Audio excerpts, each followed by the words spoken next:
నమస్తే, welcome to 99 TV. నేను అఖిల. ఇక డీటెయిల్స్ చూస్తే ఏపీలో కూటమి ప్రభుత్వం కొలువుతీరింది. రాష్ట్రంలో అధికారంలోకి వచ్చిన ప్రభుత్వం ముఖ్యమంత్రిగా చంద్రబాబు నాయుడు పదవి బాధ్యతలు చేపట్టారు. అయితే వివిధ మంత్రులు కూడా శాఖలు కేటాయించారు. ఈ నేపథ్యంలో ఈ నెల 24వ తేదీ నుంచి అసెంబ్లీ సమావేశాలు ప్రారంభం కానున్నాయి.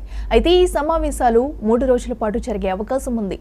ఈ సందర్భంగా సభ్యులు ప్రమాణ స్వీకారం, సభాపతి, ఉపసభాపతి ఎన్నిక జరగనుంది.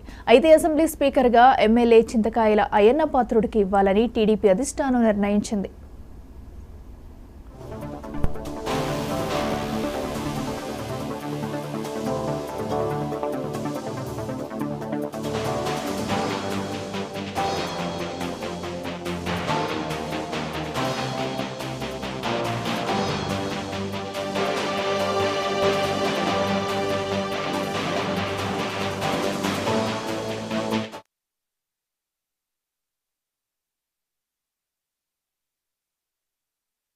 అన్న దానిపై ఎలాంటి క్లారిటీ లేదు. ఎన్నికైన వారిలో సీనియారిటీ పరంగా అయ్యన్న పాత్రుడు ముందుంటారు.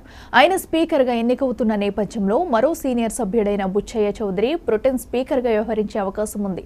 అయితే అసెంబ్లీ సమావేశాలకు ముందు ఈ నెల 22వ తేదీన సచివాలయంలో కేబినెట్ సమావేశం జరగనుంది.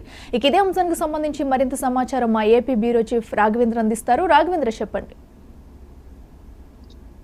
అట్లా ఏపీలో టీడీపీ కూటమి అధికారం చేపట్టిన తర్వాత ఒక పక్కన ముఖ్యమంత్రి అయితే పదవి బాధ్యతలు చేపట్టారు. అదేవిధంగా మంత్రులు కూడా ఒక్కొక్కరుగా కూడా బాధ్యతలు అయితే చేపట్టడం జరుగుతుంది. దీనికి సంబంధించి ఈ నెల 24 నుంచి 3 రోజుల పాటు కూడా అసెంబ్లీ సమావేశాలు కూడా జరపడానికి కూడా ఒక పక్కన టీడీపీ అయితే నిర్ణయించినట్టు తెలుస్తుంది. ఈ నేపథ్యంలో దీనికి సంబంధించి పూర్తి స్థాయిలో ఒక పక్కన 3 రోజుల పాటు కూడా జరుగుతున్న నేపథ్యంలో మొదటి రోజు అయితే ప్రొటెం స్పీకర్ ని ఎన్నుకోవడం అయితేనేమి, తర్వాత వారికి సంబంధించి ఎవరైతే అసెంబ్లీకి ఎన్నికైనారో వారందరూ కూడా ప్రమాణ స్వీకారం కూడా చేయనున్నారు. అదేవిధంగా చూసుకుంటే ఈ 2వ రోజు అంటే ప్రమాణ స్వీకారం అయిన తర్వాత స్పీకర్ ని ఎన్నుకోనున్నారు. ముఖ్యంగా చూసుకుంటా ఉంటే ఎవరైతే సీనియర్ నేతను ఎన్నుకోవటానికి కూడా పూర్తి స్థాయిలో కూడా సమాలోచన చేస్తున్నారు. ఇప్పటికే దీనికి సంబంధించి చింతకాయల అయ్యన్న పాత్రుడినే స్పీకర్ గా ఎన్నుకోవడానికి కూడా చాలా వరకు టీడీపీ నేతల ప్రస్తుతం అయితే చర్చ అయితే నడుస్తుంది. ఈ నేపథ్యంలో అయ్యన్న పాత్రుడే దాదాపు ఖరారయ్యే అవకాశం కూడా కనిపిస్తుంది. అదే విధంగా చూసుకుంటా ఉంటే డిప్యూటీ స్పీకర్ గా జనసేనకి సంబంధించి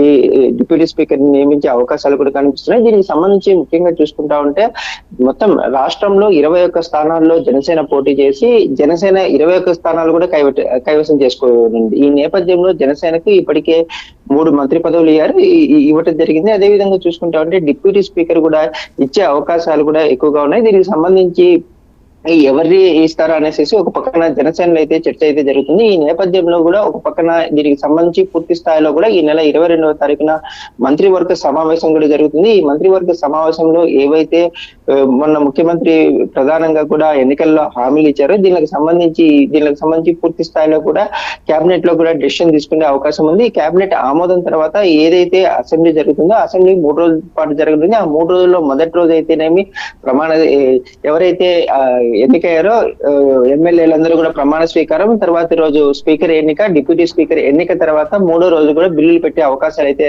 కనిపిస్తున్నాయి. Akhila. Right Raghavendra, thank you.